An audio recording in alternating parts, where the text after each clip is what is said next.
Okay, Chris. Hey, Dave. The question of the week is what is the worst thing that happens to anyone on Star Trek? Oh man, that is a question. Yeah. There's so much garbage that's happened to people, and none of it is good. Um, I you know, I there's so many so many people just get blown and vaporized into pieces. you know what I'm going to give it to? Okay, yeah. I'm glad that yeah. Let me The know. Voyager clone ship, Ooh. Wow. specifically the clones, not the original, like not the people, but the S- clone ship, who s- doesn't know they're clones, and then eventually start just melting out into nothing because they're destabilized. You know, Spoiler alert. Yeah, hardcore, yeah. But that I one, think that oh one, my god. That gave me nightmares. it was Like awful. that man, you ever watch the X-Files? Yeah, when I was young, I did. I've been meaning to get back into it and watch all of it.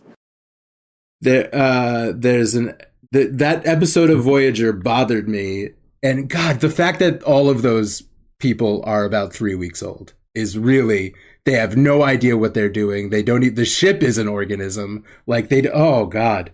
But Well, and it gave me the whole. I mean, I recognize that this is silliness from being a child and influenced by sure. random shit, but like it made me question if I was really who I thought I was. Oh, I love Star Trek. It's so good.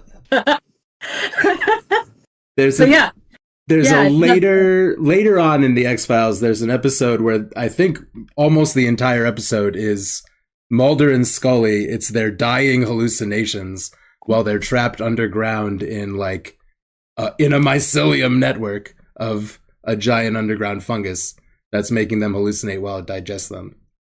I feel like I saw that episode. It's really weird, and you don't, and really, and again, total spoilers because that's the punchline. You have no idea the whole episode what's going on, just like that Voyager episode. Yeah, Um, but really bothered me in the same way. yeah. No, I think that's my worst thing. Just because again, it's that complete not knowing. There's nothing you can do to stop it, and they've barely begun to live when they die, and just Yeah. that. But they have this lifetime. Like at least they have the lifetime of memories. But yeah, the whole thing just messed with my head. The episode is called Course Oblivion. The one that I'm thinking of. Yeah. Cool. I'm bad at remembering the names of episodes, so But I mean, gosh. Oh. yeah. Uh, No, Voyager is definitely my favorite live action Trek that I've watched, and a lot of the Voyager stuff. Like when we get there, I'll have way more to talk about. But like oh, yeah. Voyager has really stuck with me in a lot of ways. It might be my That's- favorite. I don't know. It's definitely mine. A lot of it will come to, and we'll get to again when we get to Voyager proper. There Sure. will be more to say, but like a lot of it was the time it came out with a strong, independent female captain who I felt I could look up to, who I wanted to be, and then Seven of Nine, who came out, who was everything I loved about the Vulcans. Because she Okay. didn't understand emotion, she Yep. struggled with all that stuff. And IRL, I'm that person too in a lot of ways. So like, they really resonated with me. Plus, it's my favorite Doctor, and I thought it was one of the better ones for just like interpersonal stuff too. I know there's a lot of stuff that people don't like about the show, and that it's not one of like not most people's favorites, but Yeah. because it's not TNG, it's not the original series. Like those are the big ones. But I think yeah, that's no, most people's complaint. Most people was like, well, this is not TNG. yeah, but I liked that it was its own thing. Yeah, me too. It's wacky. It's really I think and it is there's definitely we actually have already discussed already in our 2 episodes, we've already discussed that there is a Voyager vibe, which is kind of silly. Yeah, no, I like Voyager a lot, and I'm so glad it got the full 7 season run. Um, I remember when it came out, like, and they were going through it and the complaints. I was really worried that it would get canceled early. Yep. And it was excellent, and I was so happy with it. So yeah, if you haven't watched Voyager and you're listening to this podcast, you should go watch Voyager. It's amazing. Yay, Voyager. What are we gonna watch right now today? So today's episode, we're actually starting the proper season 1, episode 1, real pilot that hit TV. It's called The Man Trap, directed by Mark Daniels, written by George Clayton Johnson, and originally aired September 8th of 1966. So 66. Yeah, no, this is the start. This is the actual start for most people with Star Trek. Awesome. Yeah, IMDb gives it a 7.2 out of 10, which is a little bit lower than The Cage. Okay. But it's still a pretty solid rating. Like for a pilot to come out at a 7 or higher, that's solid. Like that's usually when they're still trying to figure stuff out. So they came out strong at least, you know? Yeah, totally. I feel like I've definitely seen this episode, and when I was looking at kind of the first couple episodes of season 1, like Charlie X and stuff, I was like, yeah, maybe at some point within the past 5 years or so, I watched maybe even all of season 1. So we'll see. But yeah, I recall this episode, and it's about. I feel like there might be something a little bit questionable. Like they might be like, there is something about these men trading wives or having wives delivered to them or something like that. And, yeah, as a matter of fact, maybe I don't remember this episode at all. It has something to do with lonely men being predated upon. I know I have seen it. I've Googled it on the Wikipedias to get the quick synopsis to remind myself of which episode specifically, because, as mentioned, I'm terrible with the episode names. I know I've seen it. I don't know what it is, right? It's apparently Salt Vampire. It's the Salt Vampires, yes. It's the Salt Vampire, yeah. Which maybe this, I mean, I'm sure that Salt Vampires get mentioned again, but this might be the only actual appearance, but... I think they come up in, I think they came up in Lower Decks. Oh, yeah, like, I'm sure that... Yeah, actually, I mean, I would not be surprised if a full-on Salt Vampire appeared on Lower Decks. One probably does. Yeah. But yeah, no, it's a Salt Vampire episode, and I know I've seen it, and it was a good one. This one was one of the cheesier ones, but it was fun. Great, let's take a look at it. I'm all for it. Let's go.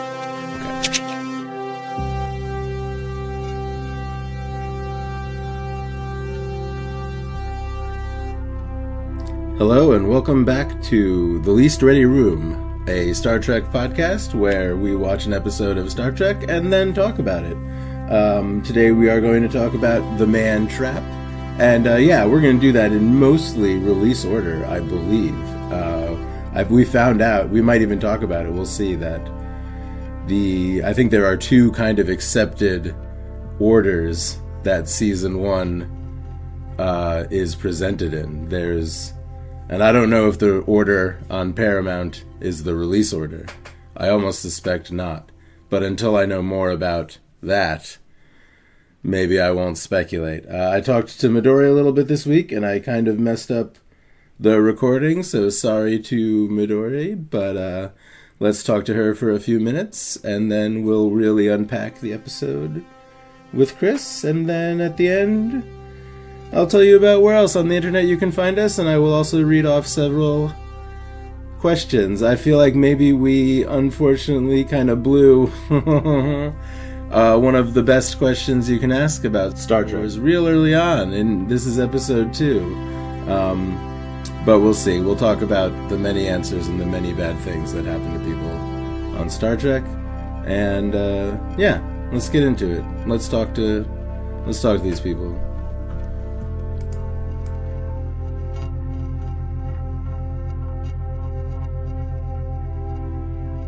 I'm very sad. I don't know what I must have like, I must have like swept my mouse cursor over like over the button and like clicked as I was like sweeping across, and then like clicked on a bunch of other stuff to get everything where I want it to be, and I must have just not. I'm recording now. I'm very sad. That is much sadness. We did like 2 of the questions. We did, but I mean, the answers weren't all that in depth. We did talk a little bit about the comparison between the unaired pilot and this one, and how, Kirk's character was serious, Kirk's is not serious. He's more fun, and Pike's is more serious, yeah. Less serious and more fun. Yeah. I guess the most important thing that I asked you was, now that you've watched the unaired pilot and the actual pilot, do you feel like you will watch TOS? Yeah, we're gonna keep going with TOS for a little bit. We'll see how it goes. We'll see if there's a point that I get annoyed with William Shatner's voice and I just can't do it anymore. And you can absolutely opt out at any time.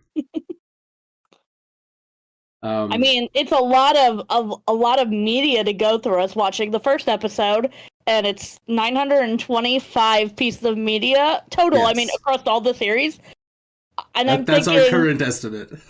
And I'm thinking about, like, I've watched TNG, I've watched Voyager, and I've watched bits and pieces of everything else. I've probably maybe hit, a 10th of that, if even. Sure. So, it's, we'll see what we get through before we're like, I'm gonna just save my energy for maybe some of the newer series. Yeah, and exactly. Like the plan is obviously when we're going to do TOS and then we're going to move on to TNG and I can also, and even if you decide that you don't want to do this every week or whatever, and you and there are certain episodes that you like when we get to those episodes, I can be like, oh, I'm supposed to shoot Midori a message and see how she feels about this one. We can do whatever. We can do it. Yeah, however much or little that you like. I'm going to be easy about it. For now, we're hooked. It's interesting. We'll see what happens next. So, salt vampires. Yes, salt vampires. How did you like her appearance? It was like the end appearance, the actual appearance. The reveal, yeah. I was like, okay. This is a little weird, but it kind of was cool seeing the hands and being like, well, there's where all the marks come from. Yeah, she's got the octopus suckers. Yeah, so I got some octopus suckers, and it was an interesting looking thing. However, I will say that it didn't look like it came out of someone's closet from Halloween, so plus there. And I did do a little research about how these episodes, the unaired pilot and this one, were 2 years apart. So they clearly took the time to learn and be like, this was a little hokey, so let's try to do this and kind of go from there. They definitely figured a few things out about what was going to work. For sure. I definitely didn't think about that, but I mean, they recasted everyone, so of course it is going to take at least some time, because you have to recast everyone. Because I think the only person they didn't really recast was Spock, right? Ooh, that's... At least of the main guys. Yeah, I don't know about I don't know about any minor actors or extras, and I don't know. I don't think Yeoman Rand was around on the Cage, the actress. No? So, yeah, I mean, I think, Spock is definitely fair to say, at least among the main characters. Were you surprised to see Uhura flirting with Spock? Although maybe you weren't, if most of your... Well, I'll let you answer. I was a little bit, but only because it's been such a long time since I've seen, any Star Trek besides we've been watching Picard. So I was kind of taken aback, for a second, going, I'm sure that I maybe know about this, or maybe I don't. Maybe I'll have to rewatch some stuff. In the Chris Pine and Zachary Quinto movies, there is some, I think that by the second movie or something, they might actually be in a relationship, but there's definitely some tension. Yeah. And, and again, I think part of it is that the way that I know these characters is from the 80s movies they made. And in the 80s movies there's no chemistry between Spock and Uhura. Although also I watched them as a child, so maybe I should watch them now and see if that's there. Yeah, I mean, even the Chris Pine ones, I don't think I've seen in, at least 7 years, at least. So my memory of them are hazy at best. I like the third one. mean, I remember them all being good, but I guess I'll just have to do a rewatch at some point, and kind of get a better feel of all that. I really want to rewatch. Well, I mean, actually, probably what we will do is after we watch TOS, we'll probably watch that series of movies. Oh, nice. Yeah, if that's what's happening, I'm definitely down for that. Cool. Yeah, and those movies are good standalone. At least 2, 3, and 4. The like central. Oh, excuse me. The central thing. So the scene that I really liked, that I found really gripping, was the scene where they've got Dr. Crater on the ship and they're all kind of talking to him and he's kind of doing the reveal she's the last of her. Well, he talks about her being the last of her kind on the planet, but then he's explaining more on the ship and he's saying weird things like it doesn't just need salt, it needs to be loved. It's a intelligent thing, and it's sitting right there disguised as Dr. McCoy.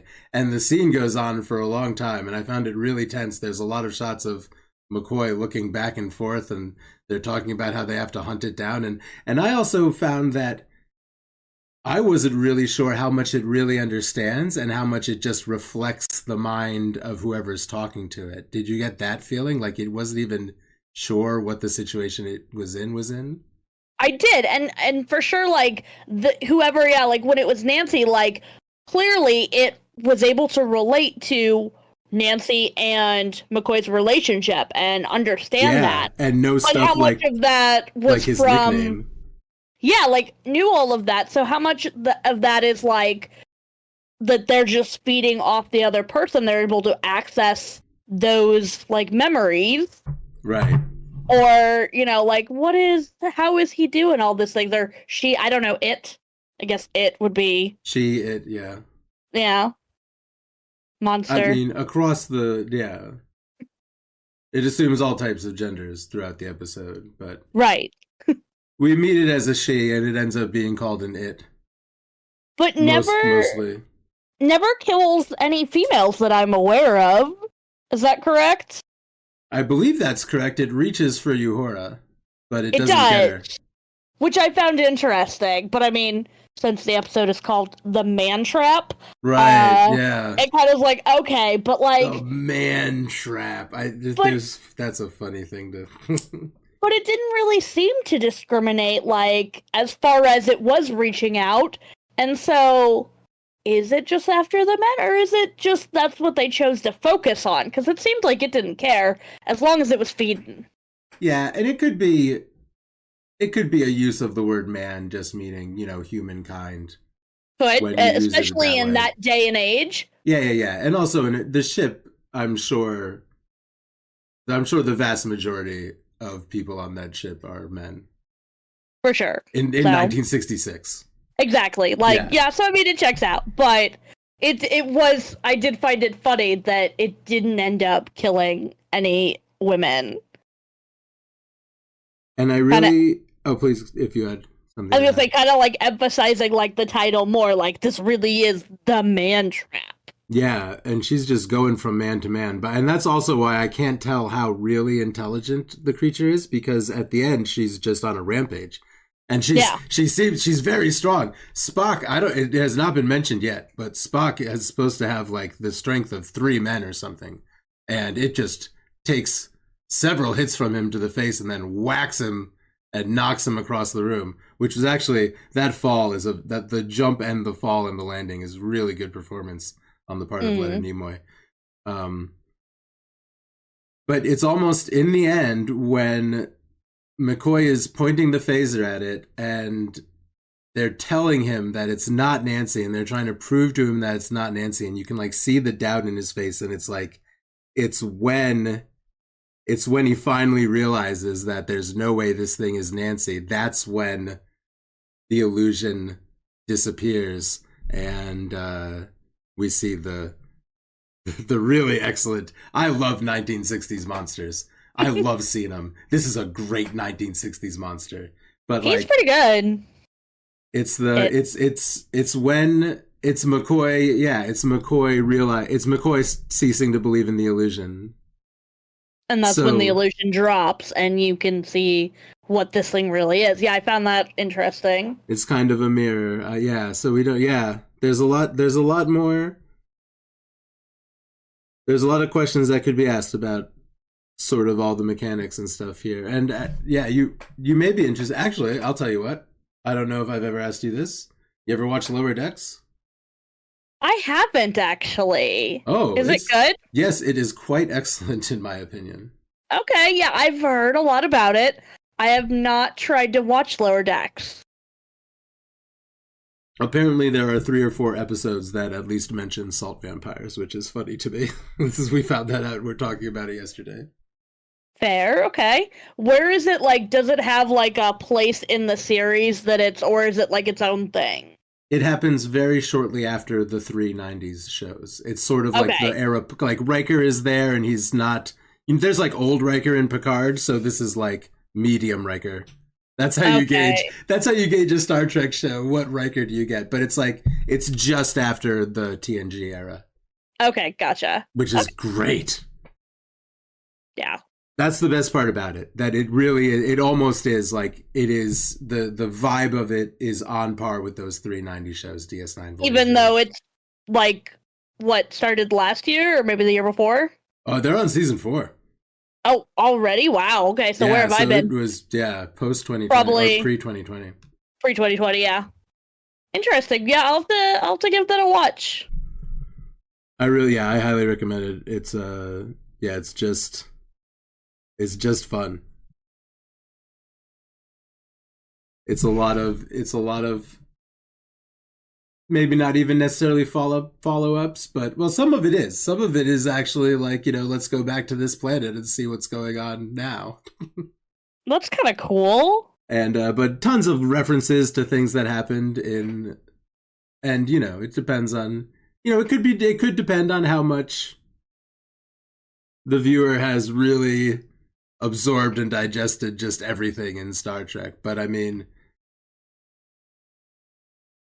it definitely lives in the TNG era and references the 90s probably more than anything else. It's rad. That sounds like something that would be really cool to watch then. I'm all about the 90s. If you were going to give The Man Trap a rating out of 10?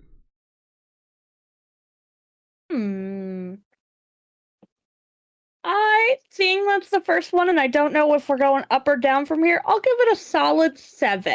All right.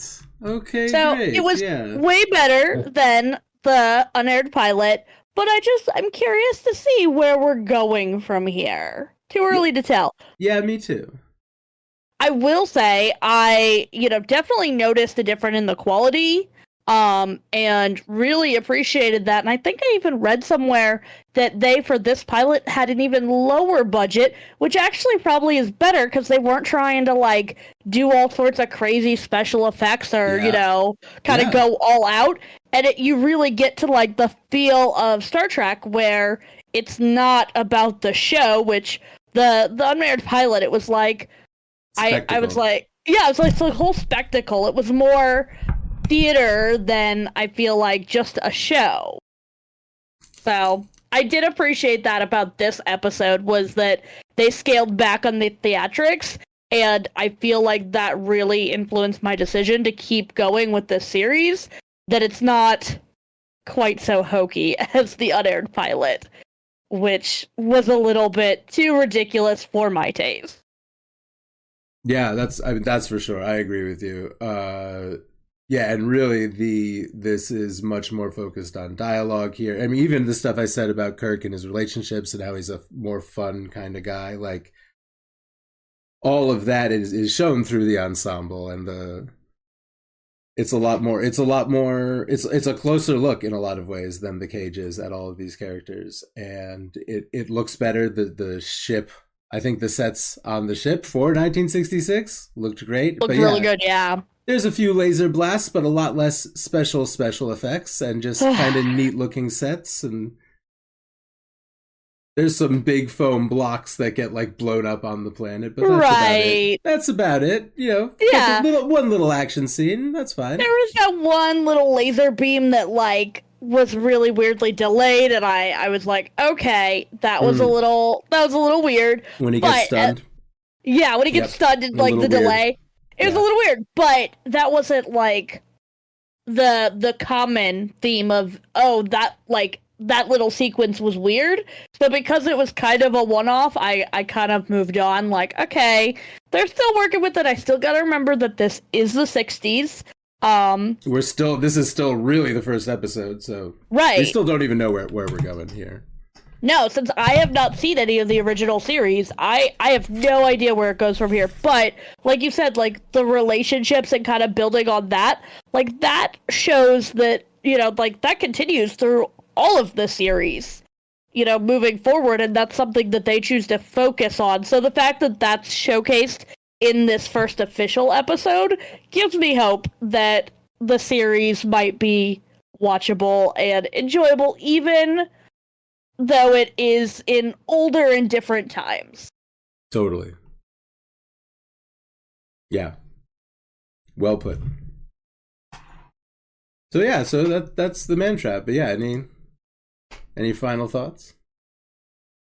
I was really happy with this episode, and Cool. I'm excited to see where it goes next, and like actually know that now that I meet these characters, that watching their development, like these are the characters that I'm gonna be seeing. It's not gonna be Right. why don't yeah. I recognize any of these characters? I don't have any interest. I'm not invested. Like knowing that these guys are moving forward and recognizing a lot of them from other series, like I'm invested in how the early days were for them and what they plan on doing with the series, because I really truly don't know much about the original series, so it's gonna be interesting.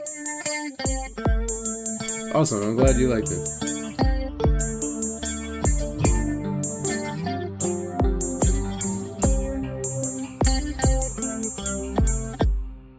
Okay, yeah, so it was not this episode, but I do feel like there's an episode in this first season, maybe among the first few episodes, where there is some, like, lonely, cranky man on a planet who is... Boy, a lot of First of all, I'm not even finishing my first thought, but a lot of Star Trek episodes in miniseries feature someone going to visit a cranky old man that wants the ship to go away as soon as possible. I can think of, like, 3 from TNG. But I feel like there's one where these guys encounter, like, I think maybe on a cold planet, but some lonely man where they need to deliver him, like, a wife or companionship or something. And I feel like I remember feeling really weird and questionable about it. Honestly, I might be making that up. That might not be an episode. But this one is a full-on vampire story. Yes. She's, like, stalking around the ship, going from victim to victim. And she's even got all the classic vampire powers, you know, the was it her heart? The entrancing thing, the putting them to sleep thing, because like she just knocks McCoy right out, right? Does McCoy take any of those pills? I don't think he did. If he did, it was quick and you know, not yeah. I didn't notice it, but no, I don't think he did. He was so deeply asleep that when he was hailed to come to the bridge, he didn't. I mean, and the pills could have done that, but I mean, I feel like, yeah, she did some kind of mesmerism upon him.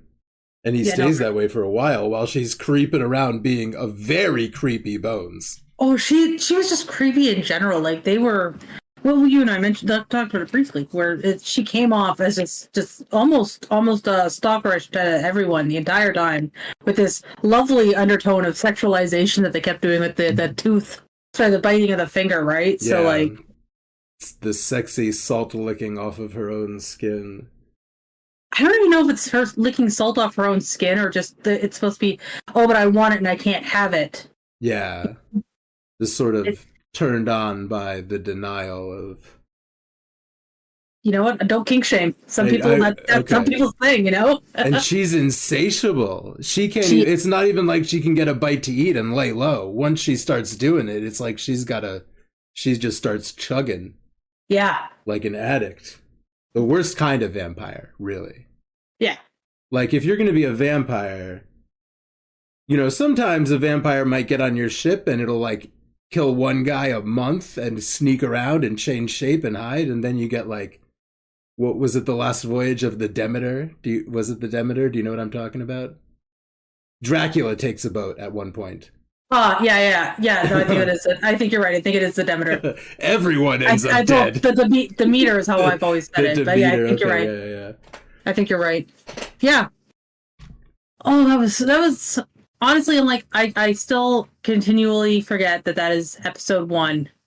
I always, my brain always wants to put it like midway through season 2 or later. You know what I mean? Like, there's no way it's so early in. So, man, the very first episode of this show, like 10 members of the crew gruesomely murdered. No, they came out swinging. They were very clear. Like, we're not holding back, other than our terrible double entendres. A real banger of an opener. Yeah. No, it definitely is a solid 7. Like, that is not a bad rating. Like, it's a solid episode. It hits all the notes that we want, except for introducing us to a couple of the later major characters. Sure. Yeah. Which we heard or saw everyone except for Chekhov.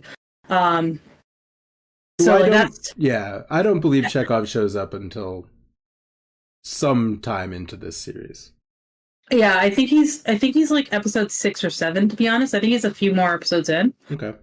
But I don't know. I always loved him. And he should have been in every episode. But yeah, no, and like they even had James Doohan in it doing Scotty, even though we didn't see him, which is nice. So, and Yeoman Rand, oh, that hair.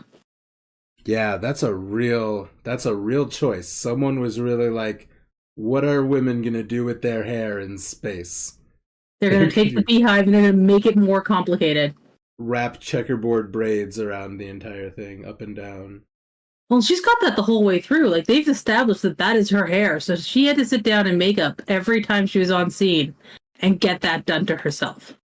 Wait, do you know that is her hair? That's not a piece that's sitting on top of the actress's head. I have to assume that that's her actual hair. You can do that. That is a beehive hairstyle with a filigree in front. Like, that is completely manageable. And beehives are really popular in the 50s and 60s. I can see that being her actual hair. And at the time, it was more common for women to do their hair up like that and then leave it like that for like a week. Like, you'd wash your hair and style it once a week to get that. So, yeah, no, I totally believe that's her real hair. Yeah, I can believe it. I would also believe that it was a piece that she was wearing when she came on set. But I would not, I wouldn't be flabbergasted to find out that was her real hair. And an immediate observation is that Kirk is having a lot more fun than Pike. Well, I mean, he's big silly. He's a big silly. Yeah, he is. And it's an immediate difference. And even not just in his demeanor, but the way, well, I want to say the way he relates to the crew, but really the way he relates to Spock and McCoy, which is, those are the 3 main guys. Yeah. But they already have like a friendship and, already those 3 guys' whole vibe. You can already see it starting to come out. Yeah, no, they definitely have their rapport. Like, at the start, like, if they open it up, there's no question these are people who have known each other for several years, Yeah. And and obviously, none of the viewers at this point would have known about the other pilot, but yeah, it is, if we were going to put this in the timeline, it is several years, or maybe even longer after Pike was in charge. No, for sure. Like, I feel like this is supposed to be, I don't know, my gut says like 2 to 3 years minimum, probably closer to 5 to 6, between the Cage and this. I don't have anything to support that. I just have a gut feeling. Yeah, and that sounds right. And it might not even be. I mean, actually, there probably is some official timeline where we could actually find out exactly, but I didn't hear the star date today, and I didn't last time when we were listening to like when we watched the Man Cave, the Cage, not the Man Cave. The Man Cave. Last time when we watched The Cage and today, I don't remember hearing the star date on either episode. I don't either, which doesn't mean he didn't say it. It's honestly, that's the kind of thing I might get highway hypnosis, because I don't know if you even like, if you hear someone say that at the beginning of every episode, your brain might not completely hear it. You know what I mean? Well, like, and I've been trying to listen for it because on the big page of data that I've been doing, I don't have a lot of the star dates, especially in the earlier stuff. It's not like my internet searching didn't start really giving me star dates until I think it was like late Deep Space Nine, early Voyager, maybe. Oh, that's interesting because, yeah. Yeah, so I mean, I'm gonna go back eventually. Yeah, Deep Space Nine season 4 is when I start getting star dates. So wow, I mean, yeah. they definitely have them all throughout TNG, right? Yeah, and I feel like they came up frequently in the original series, if not every episode. So I'm gonna go back and I'm gonna re-listen to both. The intros. Yeah, and I'm gonna see if I can find that, and who knows, maybe in a little bonus update later on, I'll be able to say exactly how long they were apart from each other in the timeline. But okay. I don't know at this stage, and I don't have that information. I'm actually kind of surprised I haven't heard it because like it's usually like a pretty prominent part of the show, you know? Yeah, I feel like it's possible that they haven't done it yet, and they might not. And I don't know when. Well, again, TOS is my point of least familiarity, you know. So yeah, I feel like if it might not just be the trope yet. I feel like it's just they're still finding their footing to a degree, so it's not the start of the episode is Captain's log, blah blah blah. It's just hey, we're in the episode now, and that might just be something that they started doing later into the series. I don't know. Yeah, and now I'm not positive about TNG, but I definitely feel like nearly every episode of TNG opens with somebody's log and someone mentioning the start date. But again, it might just be mimetic in my head now. Well, and I feel like with TNG especially, like they started messing around more with other people having the star date versus whereas here I think it was either Kirk or Spock. I don't think anyone else ever got it, and even Spock got it like once, you know what I mean? So but again, it's we're only on episode 1 of season 1. Like there's a lot of it to rewatch, and I do not remember the playlist order for any of these episodes. I keep being like looking at stuff for it and just no idea where it's supposed to be in the timeline. My head's got it as happening at some point, but I don't know what episode's when, right? Sure, yeah. And there's a lot to keep track of. There really is. So this so the opening bits of plot are that they are visiting a Professor Crater and his wife Nancy, who live alone on a planet where there is a ruined civilization, and they go to visit Professor. And of course, we mentioned in the opening monologue that Nancy Crater is an old flame of Dr. McCoy.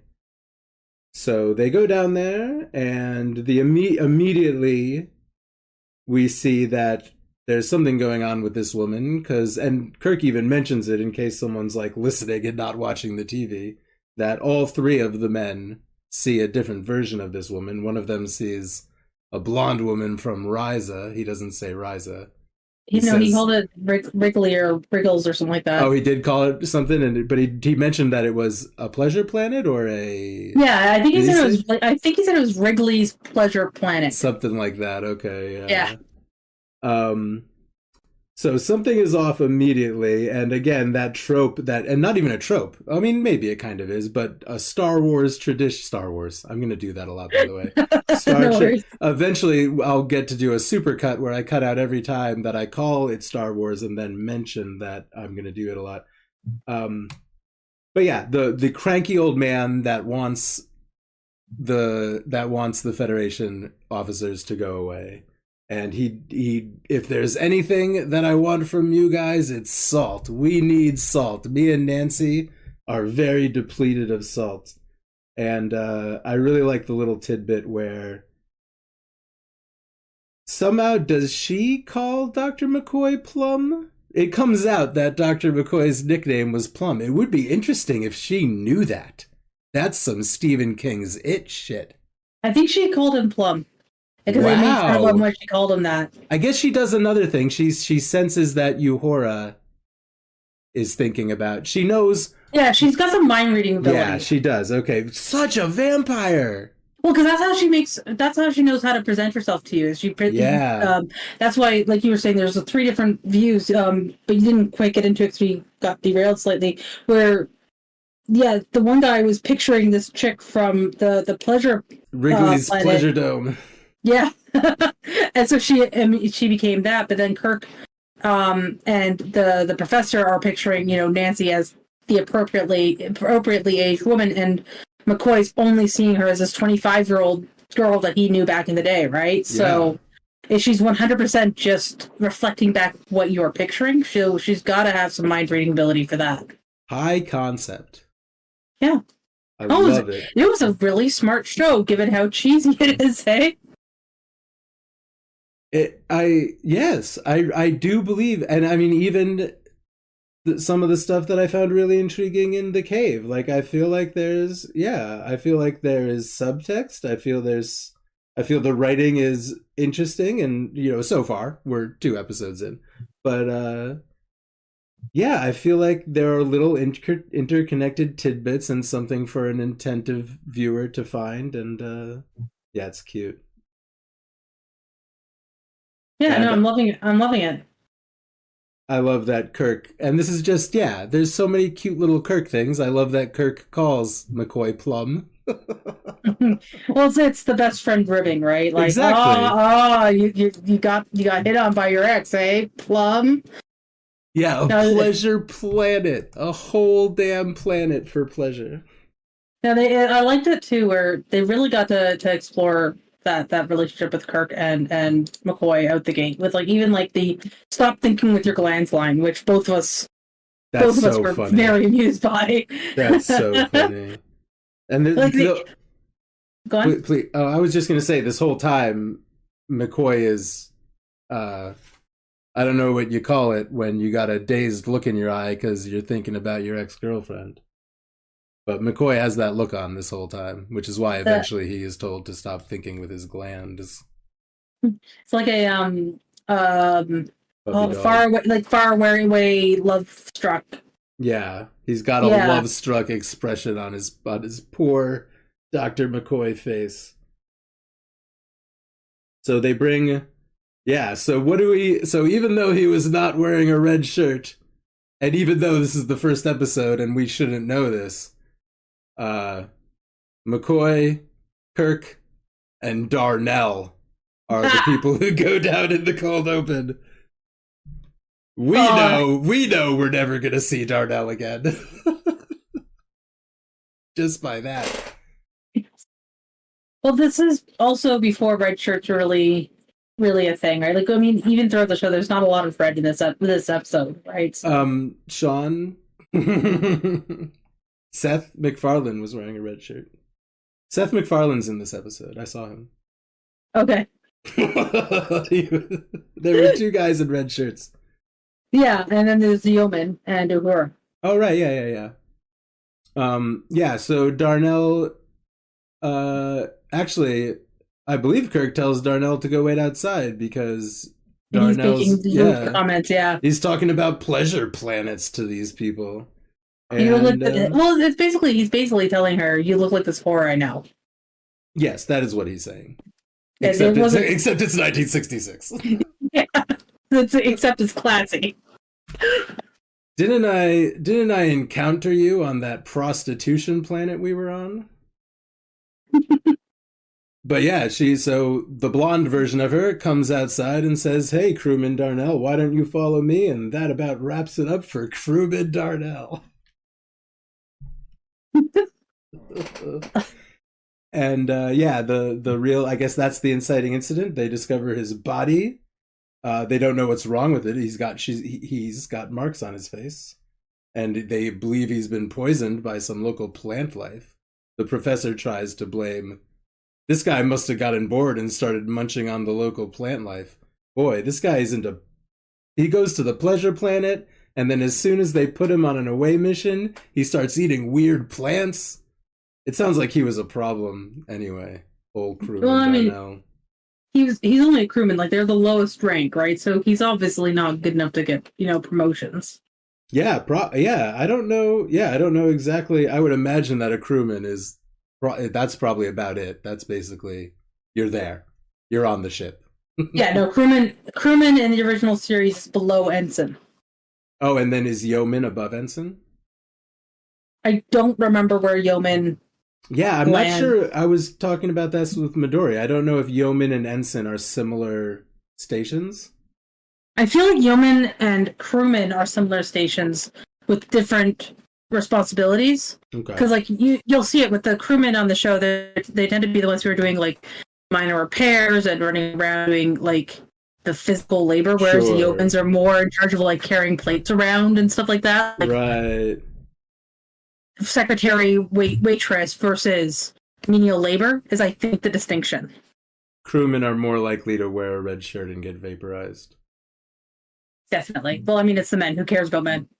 That's the 1960s thing, you know. The men are expendable, women less so, right? So yeah, you can't have a woman go down and get vaporized. The viewers would be shocked. Well, I mean, look at what happened to Tasha Yar when she dies in Star Trek: The Next Generation. Spoiler alert. Like her death was surprising. Yeah. So I remember that. I remember being like, what the hell is going on? You can't just kill a. She's been on the, because that's the thing. I had watched, some TOS and stuff when TNG came out. And again, TNG is when I really became captivated with this whole thing. But I had seen plenty of episodes. Basically, at that point, I knew that if there was a guy named Darnell or something other than Spock, Kirk, or McCoy out on the away team, that was probably it for that guy. Yeah. Like, I was familiar with that. And I knew that it was going to be a guy I had never seen before who wasn't a main character on the show. When they killed Tasha Yar, I was like, are they allowed to do this? Well, and she was such a major character in general. Like, she was in every episode. She was the captain's, not the captain, sorry, the head of security. Like, Worf was her subordinate. She somehow manages to continue to be a pretty major character after her death. If I remember correctly, that was all because the actress was actually having some issues with the show. Like, there was some fighting with her and, like, producers or directors or... One of the producers or one of the directors was, Yeah, there was some problems there. So they were writing her off the show because Yep. But, like, it still came out... Like, kid me. It came out of nowhere when I saw that. Yeah. Now, granted, I think I saw it as a rerun because I think it aired before I started watching Star Trek, really, but yeah, it just was out of nowhere. I saw it on a Sunday night at my grandparents' house the day it aired. Nice. Like, oh, boy. 1989? 88? Something like that, yeah. I was not a whole person. No. Blew my mind. Yeah, no, I was too young for Star Trek when it first aired. I was just a little bit too young still, but yeah, no, I when I saw the reruns of it, it was formative as far as the show was concerned. Like, that was a formative moment. That was a core moment of TNG. Did you look at all at the answers to what is the most terrible thing that happens to someone? No, I didn't see the conversation around that. Check this out. Somebody's answer was Armis. Not really? Yeah. Because Armis's story is that he was the unwanted, like, impure emotions and urges of an entire race that they somehow separated from themselves. I wonder if it was the founders, and then left alone to dwell in all of the regrets and darkness and jealousy of an entire race. Yeah. Just pooled together into some kind of, and obviously fuck Armis. But that's an interesting answer. It is, yeah. I would never have thought of Armis, honestly. There's a couple of things that the more we've talked about, like we've been thinking on it. Like, there's a few things that jump out as pretty awful, and Armis would never have come to mind for me. You know? Right, you wouldn't. You would never think of No. that guy. Yeah. So back in TOS. Yes, back in the show that we're actually watching. We get a shot of the Brit back on the bridge, and again, this is similar to the last episode, and we'll see if Spock is usually the one on the ship while Kirk is having adventures, or if that becomes the structure. But again, we have a lot of Spock handling whatever's going on the ship, and Uhura is bored and flirting with him hardcore. Yeah, no, that definitely is the precursor to the reboot's romance. Yeah, and I was talking about, like, you know, I was surprised at certain things that we saw in the cage, and what I said when this scene was happening is that I wonder how much stuff from, like, the current era and stuff that's just sort of baked into the show now, how much of that am I going to realize was always here? Yeah, no, like we mentioned it to each other while we were watching the episode. Like them having a romance. When I saw it in the movie, it came out of nowhere as far as I was concerned. Like, they did not have a romance. Yeah, I didn't but think it's so. clearly there. It is just kind of like, oh, this has obviously been here. How is this something I missed? Right? Yeah. Where we are now in the show, or the show's the canon, many women have tried to romance Spock, which seems like it is proven to be an extremely silly thing to do. It is, yeah. He's a little bit like Worf in that he's half Vulcan, and because he has that human side, he wants to be extra Vulcan and extra cold. Like, Worf wants to be extra Klingon because he was raised by humans. Well, I feel like, at least with Spock specifically, he was raised on Vulcan, right? So, yes. I mean, we get glimpses of his childhood throughout a lot of the programs and the movies. Like, it came up most notably again in the reboots, right, where we see him actively being picked on for having human emotions. And I don't remember Worf's backstory well enough. I know he was raised by humans, but I can't remember if he was raised on Earth or on... Oh, he was an orphan. He was orphaned on Earth and raised on Earth by humans, and he came out extra Klingon as a result. So, like, I know for myself and people that I know in real life, if I'm around people who don't see me as what my identity is, or again, other people who I know who are in that, right? Who they're around people who don't see them as the identity that they have. Yeah. It's almost like putting on a character of, no, see, I told you I'm this identity. Yeah. To prove it, and to be like, no, I'm serious. Like, you can't deny that I am this thing. And I feel like with Worf especially, definitely that. I feel like with Spock, it's the trauma of the constant bullying as a child for having the human emotions and having to double down on pretending to not be that, you know? Yeah. Be that weakness. Yeah. I mean, that's a real thing. That is a real phenomena. Yep. Yeah. So they bring Darnell back up to the ship, and McCoy is like, I can't figure out what killed him. And so Kirk says, well, I would like you to. Just to get, just to prolong the mystery a little bit. We, of course, know what's going on. And while McCoy is trying to figure out the fact that this guy is depleted of salt, which, is something McCoy mentions he would have never tested for, because how does, that happen? Yeah. But while that's going on, Kirk goes back down to the planet to demand answers, where 2 more crewmen are killed. One of them is a guy named Green, and Kirk finds the guy who's not Green, that corpse. And meanwhile, the salt vampire takes the form of Mr. Green, a very creepy port. And really, when this is how the vampire gets onto the ship. And once she's on the ship, she starts, shapeshift, taking the form of various people and creeping everyone out. And everyone who portrays the vampire does a great job. This Green guy is so creepy. the way he's following Yeoman Rand. And we see Sulu for the first time with Green and Yeoman Rand. And it's like the crew's all here. I almost didn't expect to see Sulu. Yeah, you were mentioning that you thought he came up later. Yeah, I felt a few of the more minor characters, and yeah, Chekhov of course does, but yeah. Even hearing Scotty in this episode, I also felt like Scotty was not as big of a part of the original series, but we'll find out as we go along. And the only one of the main cast, so to speak, that we didn't see, I think, was just Chekhov.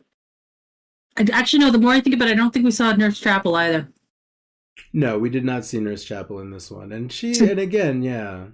But she's in the Yeoman Rand level of main cast, quote unquote, right? Whereas we know your name, you are a named person who's important to the show. You're just not the top 3.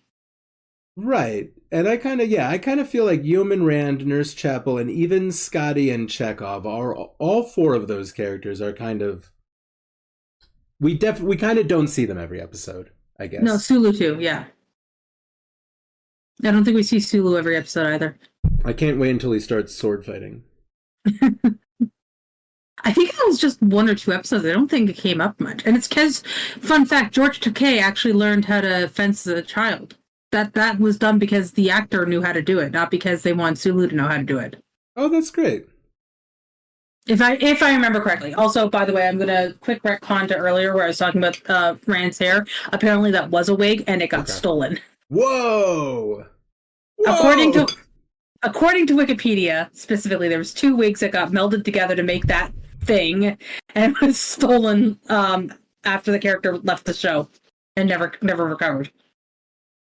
Did you like the plant that Sulu keeps as a pet? It was so cute. Oh my gosh. It's 100% a Suddenly Seymour moment just waiting to happen, but adorable. I love the fact that it gets scared of the vampire and Sulu comforts it. I feel like that's the only reason it was in the show at all, was just to have a way to be like, no, see, even the plant knows something is hinky. Which again, it's like, if the cat or the dog doesn't like a guy that you've invited over to the house, that's like, that's a big horror trope. This is like and it's almost like it's not presented in a scary way, but this is a cute little horror. It is a real ass vampire story. Classic. It is. Yeah, so this green guy creeps out various people, but he kind of hones in on Leonard McCoy, which might have something to do with the imprint that it made of this, because it has been Nancy kind of for a while, and somehow, and we don't really get any interiority. We don't know how much it thinks. It obviously can talk, but it's also reading a lot of what it's saying out of its victims. But for whatever reason, it's looking for McCoy, and McCoy does, he realizes that there is a salt vampire. Someone's been depleted of salt, and I'm not sure exactly what the situation is where he gets told to stop thinking with his glands. Is it? Yeah. Is he saying something to Kirk about how he doesn't believe that Nancy could be involved or something like that? And Kirk says, "Stop thinking with your glands." It's something like that. He's saying something in defense of Nancy. I don't remember the exact line, but yeah, he basically was like, "Dude, you're stepping out of bounds," and he's like, "Nah, man, like, stop thinking with your second head." To be a little bit more explicit and less classy about it. I also like that Yeoman Rand speculates that Crewman Green may have gone space happy. Yeah, I like that phrase, because like cabin fever is a real thing that people go through, right? So having a future term for the exact same thing, I liked it. It was good. And no, he was definitely acting. Even what little we saw of Green before Green, dies and goes crazy, so to speak. That was definitely out of character for him. So creepy looking guy. They got some good actors in for that episode. Yep. Like the crewman that Uhura's talking to with the Swahili and everything, right? Like that whole chunk too. Like even him, he's on screen for that actor was on screen for what, 30 seconds? Something like that, yeah. And he still was solid and is a memorable character. Like I remember his face. Years later even, you know what I mean? So Sure. This show's great. I didn't it's know. so Yeah. good. I mean, I'm gonna see how I end up feeling about TOS, but I mean, I guess it's like after all this time, it's almost like I can't believe I haven't like taken a hard look at this show after I've seen everything else, like everything. Yeah. No, and it's honestly it holds up better than you think it will. I bet Like- I bet that's what I'm gonna find. Like for me at least, and I will keep calling it this. It's a campy, cheesy, silly 1960s sci-fi show up there with like Lost in Space or Doctor Who. Like it's in that Yep. sphere of just fun, silly bubblegum bubblegum show, but it covers topics in a way that is surprisingly delicate for the era. Yeah. And it holds up. It really does hold up to a modern viewing. Like here it is 2024. This show aired in the 60s. 1966 I said? Yep. So it's a 58-year-old show. Like this episode is 58 years old this year, and it's still pretty solid for a modern take, I agree. I think it is. Yeah. Yeah. And I mean, yeah. And again, I find myself being surprised at how many little similarities and little legacy things that are still in the show, and how much I like, how familiar I already am. Like, because obviously I know these characters, but I mean, I expected this to be so different that it would feel like a completely different show about a completely different, world built fictional universe. No, you're watching an older version of Lower Decks. Crazy. And I think that's part of it too, is that the series of Star Trek's programs over the last 60 years have consistently done enough callbacks to this sort of stuff. Like straight up, Lower Decks has whole episodes devoted to stuff from the original series. Like we were talking about it before with the salt vampire. How many salt vampires show up in? Yeah, and there's 4 separate references. One entire episode, they're actually like a thing, but there's 4 separate references to salt vampires in the Lower Decks specifically. That's now I want to watch all of Lower Decks and find the salt vampire references. Well, I can give you the exact episode, so you don't have to watch the whole I don't thing. have to watch it. Okay, but I mean, I'm going to again eventually.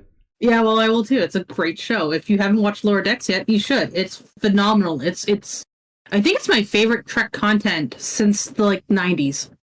Yeah, if we're gonna knock out if the 90s stuff is not allowed, I really like Strange New Worlds, but Lower Decks is where it's at. And one of my favorite things about Strange New Worlds is that Boimler and I'm embarrassed that I don't know the girl's name right off the top of my Mariner. head. But Boimler is such a good He name is. for a main character. Boimler. Well, it's not even just that. His name is Bradward. Bradward Bradward Boimler. Boimler. It's just that suits the characters perfectly. It's 100%, honestly. And I'm not gonna lie. So Mariner's voice, when I first saw it, I recognized her, right? Okay, yeah. And I couldn't place her. She's one of the characters from she played a character on Space Force with Yeah. Steve Carell Yeah. and John Malkovich, and Yep. she's basically playing the same character again, yeah. only more badass now. You know Totally. what I mean? Yeah. That's basically that actress's arc right there. And I love it. I love it. She's so good in that kind of a role. She works so well in that, and she honestly, her and Huey from The Boys, Huey, Boimler, whatever his name is. Huey Boimler. He has man. I don't remember his- I'm embarrassed. I don't know the actor's name either. He's a Quaid. He's one of the Quaids. Yeah, that's right. He's Dennis Quaid's kid. I just don't remember his first name. But anyway, so him and her have surprisingly strong chemistry, and they're just they work so well together. Oh man, I can't wait till we get to Lower Decks. We can actually start talking about all the self-referential Jack. bullshit. Yeah, Jack Quaid. Thank you. Oh, so much self-referential bullshit from that one into everything that came before it. It's just it's amazing. I mean, just like the sheer nerdosity of it, of the amount of just it's the fact that he is obviously he's not a Star Trek fan, but he's a history buff in the Star Trek universe. So he's constantly talking about Voyager and TNG and those old scientists. Yep. Amazing. He's so good. He is. It really is the Star Trek nerd Star Trek. Yeah. Do you know the kind of the origin story of the guy that's the creator? For what, Lower Decks? Yeah. No, I don't. He had a Twitter account called TNG Season 8. And really? he would just type, 140 character premises, comical premises of what might happen on a TNG episode. And somehow that turned into him getting a job making a Star Trek nerd show. Well, I mean, clearly he knew what he was doing, right? Incredible.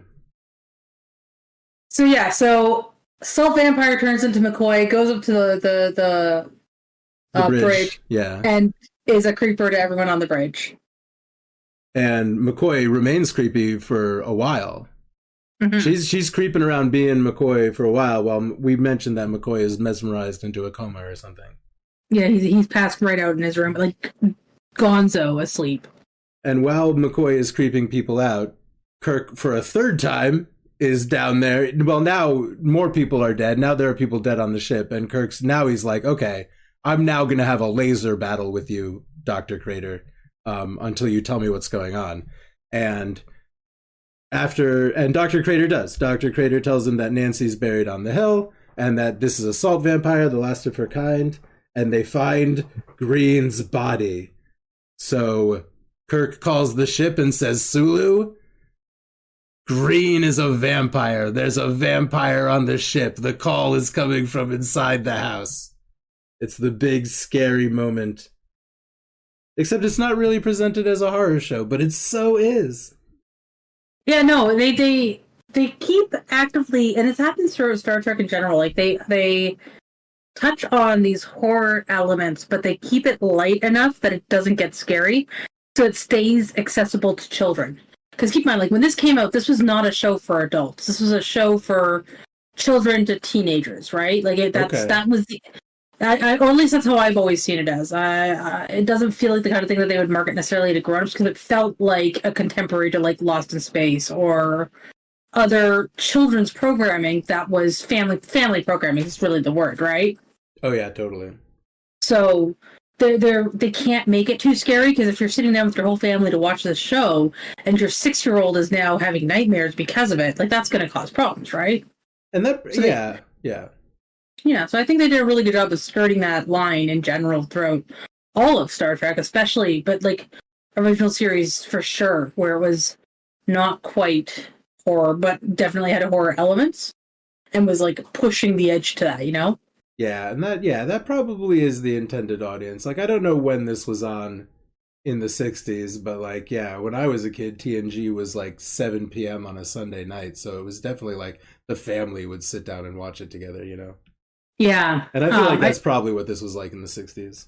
I can't see it not trying to hit that same thing, like that same age bracket type thing, Like, I cannot see them having put that specifically with the intention of hitting middle-aged nerd boys, because that's unfortunately what ended up really grasping onto it, I think, That's like, and it became very much in that insular, but I think it was meant to be a much wider audience when they made it. Yeah, and it sort of remains that way to this day. Yeah, no. Middle-aged nerd boys. Well, there's some middle-aged nerd girls now too, okay. Right? Oh, there were always girls here. Some people might not know that that's the case. Yeah, Star Trek really, and I mean you've got that with Firefly too, right? Where it's being demographic for a specific age group and a specific gender, and that is not who ends up being the ones who are into it. Women have always been super Firefly? Into this stuff. I mean, yeah, the demographic that it ended up, they were Firefly, if I remember correctly, what I've heard at least, was aimed at like late teens, early 20s men. Oh sure. Oh yeah. And when it came out, the people who really took to it were 45-year-old women. Okay. Yeah. And then it got canceled because it wasn't hitting the demographic they wanted. Yeah, That's another one. Yeah, I haven't really taken a good look at Firefly either, but I know its notoriety mainly because so many people seemed to be upset that it was canceled, but I guess no one was watching it. I've seen it. I like it a lot. A lot of where I get annoyed that it got canceled was it got canceled mid-season. They weren't right. and they were just building up to a pile of stuff all at the same time, and then canceled before they got to any of the reveals. Yeah. That's really where I got frustrated with the cancellation. It's a solid show. It's not the best show, but it's something I really, and I'm going to have hate on that. I know there's going to be some random Firefly nerd who is listening to this. Crazy about Firefly. Yeah, they're going to hear this, and it might even be someone who's listening to. They picked this up 5 years down the road, and they're listening to like episode 1 to see where we started. But it's not a bad show. I enjoy the show. It's a fun show. It's not amazing. It's not like the way that it got hyped up to be, but it's a fun show. I think the better one to watch is Farscape. Oh, wow. I definitely don't know anything about Farscape. So Farscape is a Jim Henson sci-fi production out of Australia. I sure did not expect you to say Jim Henson. So the basic premise is there's this guy who ends up going through a wormhole and being shot out somewhere else in space. His star charts do not know it. Like it's just somewhere so far gone. He's trying to get back to Earth. And he ends up running into a set of people who, like a race of people who look just like him, but they aren't. They're different. They're an alien species. And those are Australians trying to sound American. So they all have like a slightly like Southern American accent. Okay. And then he ends up on this ship with her as a prisoner, and there's a Jim Henson like puppet that is basically this like the entire console. Think like the Doctor Who console, right? That big middle section. Yeah. It's basically the size of that, and that's the controller of the ship. And there's a plant-based creature on it who's doesn't look like she's made of plants at all. Like it's a lot of them who are all misfits and on the run from the evil, Nazi allegory dictatorship thing. It's I think 3 seasons in a movie or 4 seasons in a movie or something like that. Wow. Yeah. When I first started seeing Sean, that was my first Christmas gift from him. He bought me the full box set. Great. And he's a huge Jim Henson fan, right? But like it's amazing. Sure. And I cannot recommend it enough. It's excellent. So yeah, I like Firefly. Farscape is better. Man, there's my hot take of the episode. I did not know there was a Jim Henson spaceship show. I will see what I can do, and maybe we'll do that on another night. That's not when we're working on this, but I'm more than happy to sit down and watch it. Yeah. Great. Man, it's really good. I'm never gonna be able to watch all the TV shows. No, you won't. They keep making them. Yeah, and they keep making good ones. Yeah, they do. They're making some good for a while there in the early 2000s. I kind of thought maybe there would not be any good media ever again. No, but then they figured themselves out again. It sort of seemed like that's where it was going.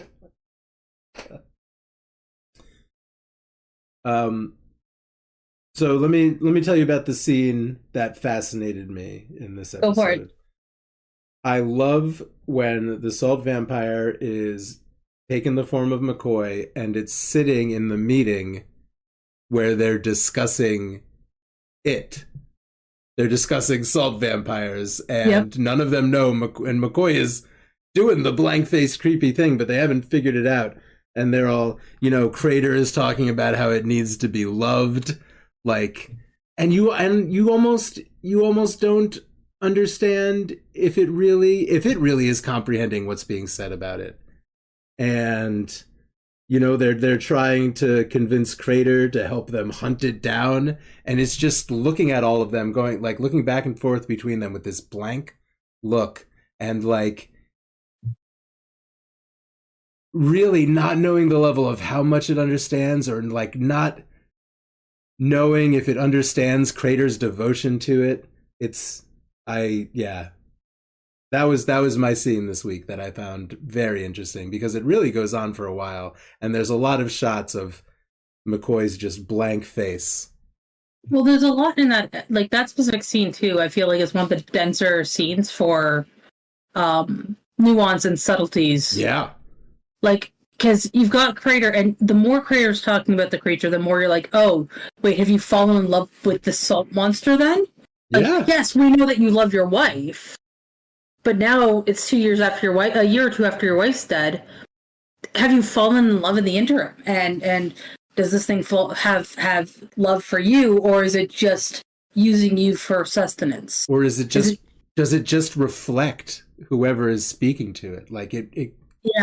I like Is it a blank slate until you talk to it? right. And then, like, there's a lot of unanswered in that, and there's a lot of surprisingly sophisticated things happening in it, you know, for given everything else that's happened in the show so far. Like, it's a really smart scene yeah. and done very, very well by all parties involved. Like, DeForest Kelly is playing himself, who's being played by somebody else who's playing him. Right.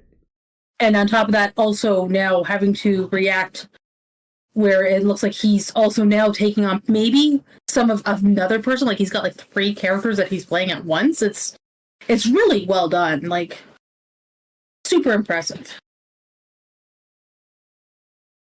Yeah, DeForest Kelly does a very, very good job in this for the first time we're seeing him do Leonard McCoy.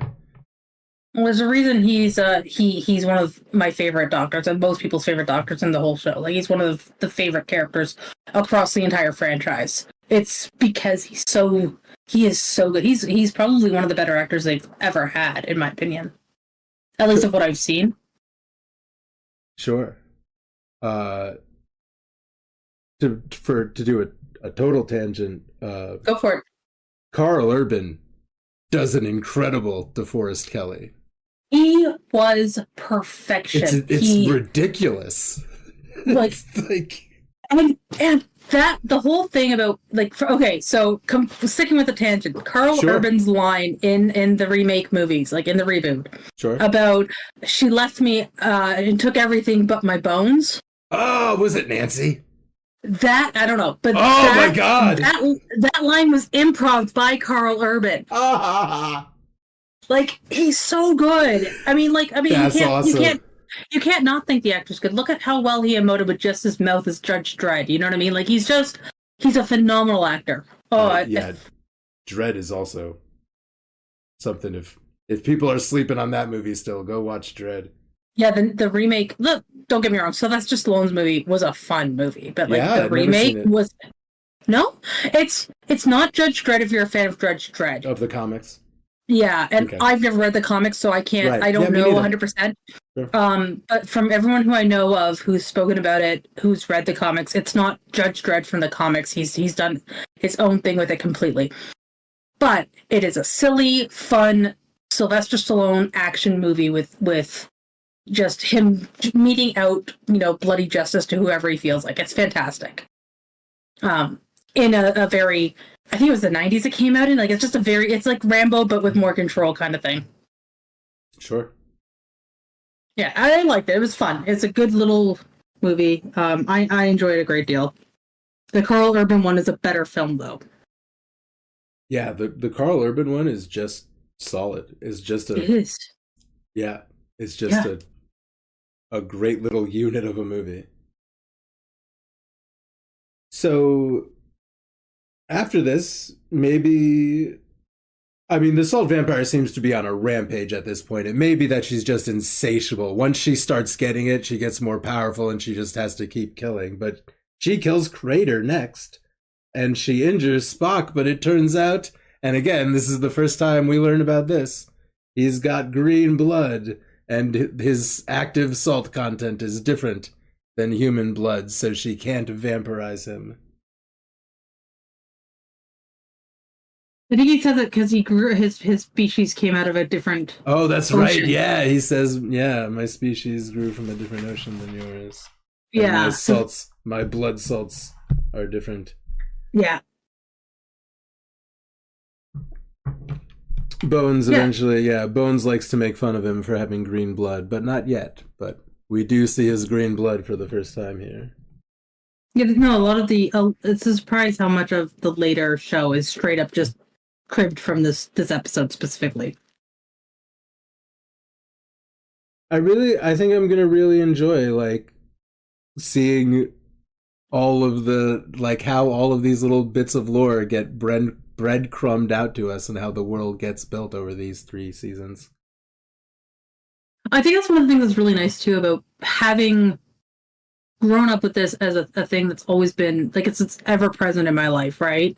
And then being able to go back and watch it as an adult with all of this now knowledge and seeing where it comes from and being able to make those connections because like at the time who would have thought the green blood thing would be important, right? But like yeah, it could have been just a throwaway for this episode, and then they decided, well, that's part of the lore now.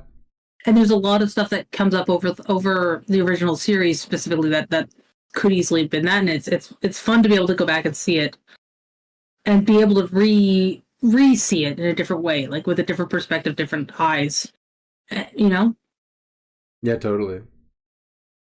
And I mean, of course, and it's also, not a tactic, but it's a method of writing as we go later on. And I mean, obviously, very obvious in Lower Decks and stuff. But even in TNG and stuff, I'm sure that the writers are just watching these episodes and seeing what they can pick out to kind of cement it as part of the world and just build their own lore. And it's a thing people do. Yeah, no, I mean, you can see it, I'm sure, with Strange New Worlds, too, where they've pulled heavily from this. Like, that's gonna have people, that's gonna have, like, you're sitting down for your training on the new job, and they're like, okay, watch all of the original series, then come talk to us. Yeah. Like, sit in a room for 2 weeks, watch the entire show, memorize it, then come talk to us. So in the dramatic finale, Bones has to stop listening to his glands. And he has to, and while the salt vampire is using its suction cups to suck the salt out of Kurt, Bones has to shoot Nancy, who he believes is Nancy. Or actually, I believe he doesn't even shoot until it turns to him, and for whatever reason, for dramatic reasons for the episode, drops its illusion, and he sees its full salt vampire form, which is great.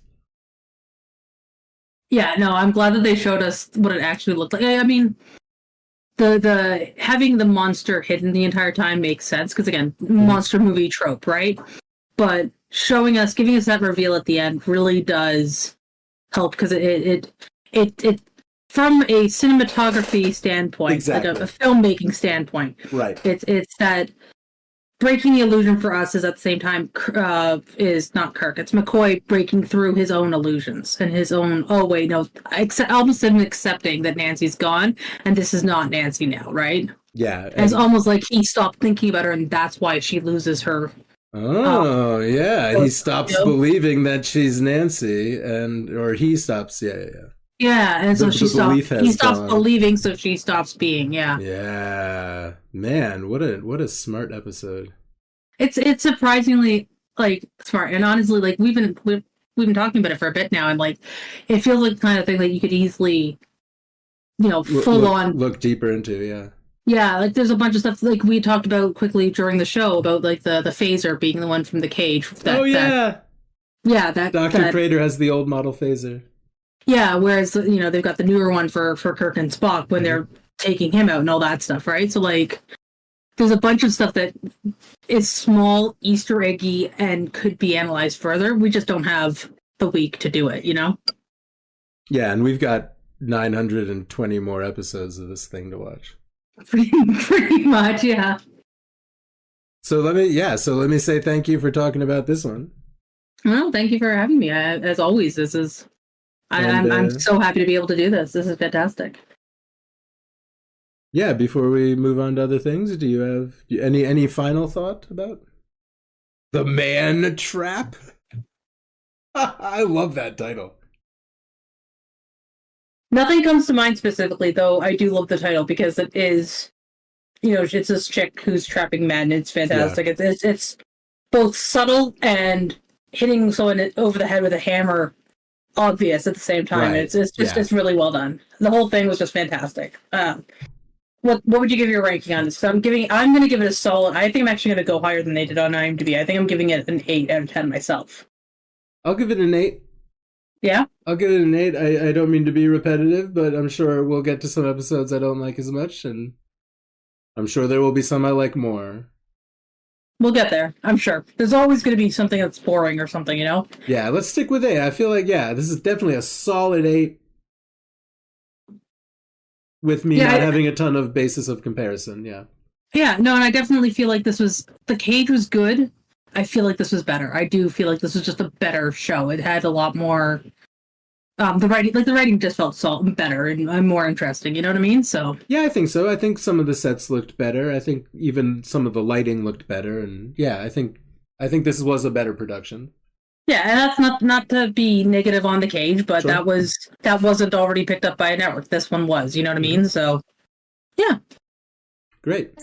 Awesome. The Man Trap.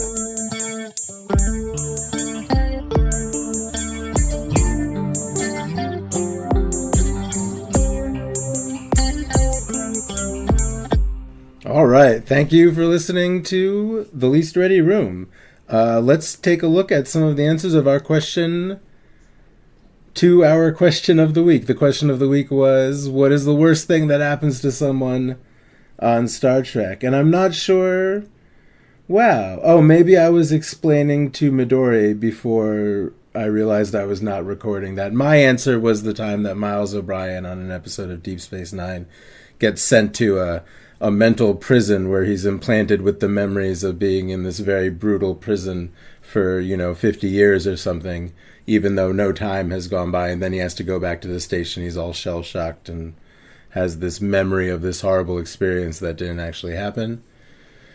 Chaos Confetti had a great answer, which was the episode Battle Lines from DS9, where there are two warring factions on a planet that has, a global government that is not at war, but these two factions will not stop warring, so they move, I don't know if I was going to say they teleport all these people, but they transfer the two warring parties to a moon, and they curse them with immortality, so they will kill each other and be resurrected forever for all time as a warning to not have wars on our planet. I'm not sure if I totally summed that up correctly, but season 1 of DS9 I am not fully familiar with. DS9, and in fact, I'm more familiar with seasons 1 and 2 of Voyager and TNG.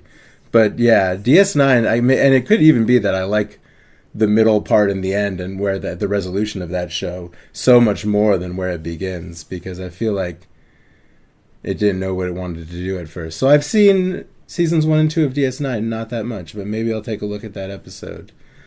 Weebs said the lady that gets owned by Vajo in TNG, the episode where Data is kidnapped, using the Varin T disruptor, which was banned for being too vicious. Yep, Locke says the thing that killed Yar has one of the worst existences I can imagine, and that's Armis, who we talked about at the beginning of the episode, who is the skin of evil and negative emotions that was shed by some race as they ascended and left him behind. Picard getting Borged is pretty bad. This is a Locke answer, not just the physical body horror or the coercive mental trauma, but also being used / helping to kill thousands of people. Weebs mentions the Cardassian occupation of Bajor, which is terrible. And then Locke's really coming to the aid of... Locke is a big fan of Light Turner, by the way.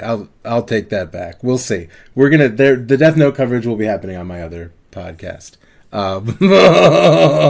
But anyway, he mentioned Chain of Command and the guy with the 4 lights.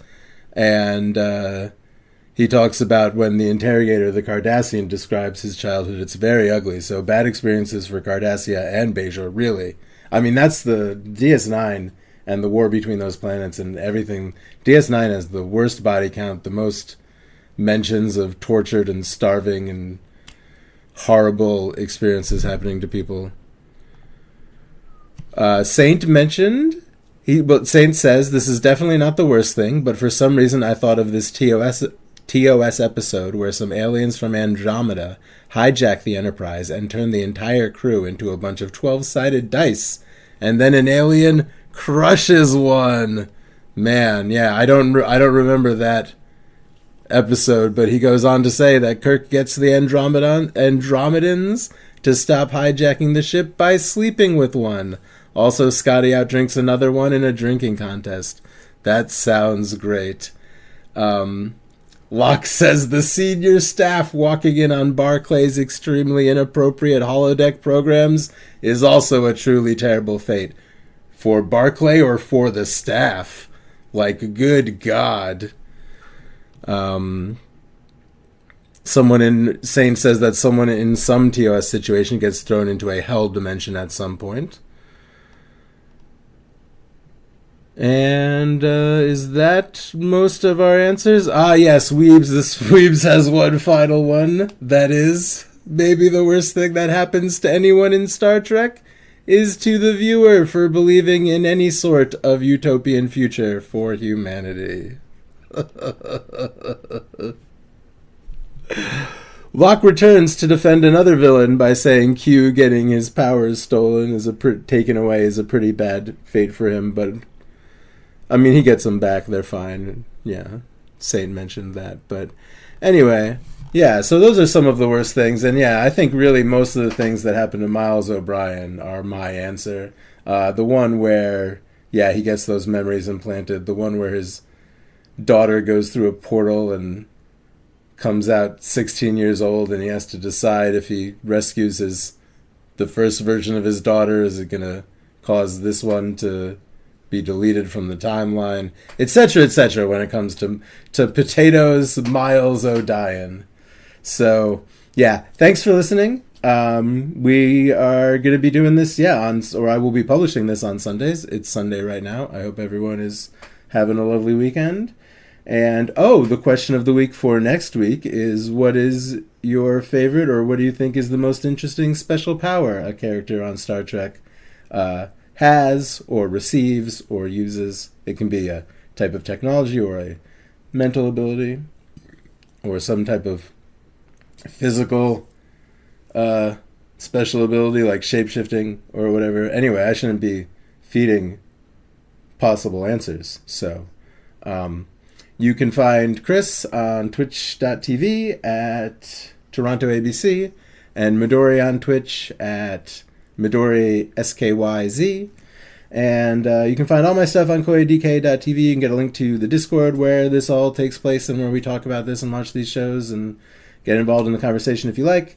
And if you want to answer that question, you can, on koeidk.tv, you can find any number of socials that I might be on that you can message me through. And I look forward to talking to everyone and talking about the next episode, Charlie X, next week.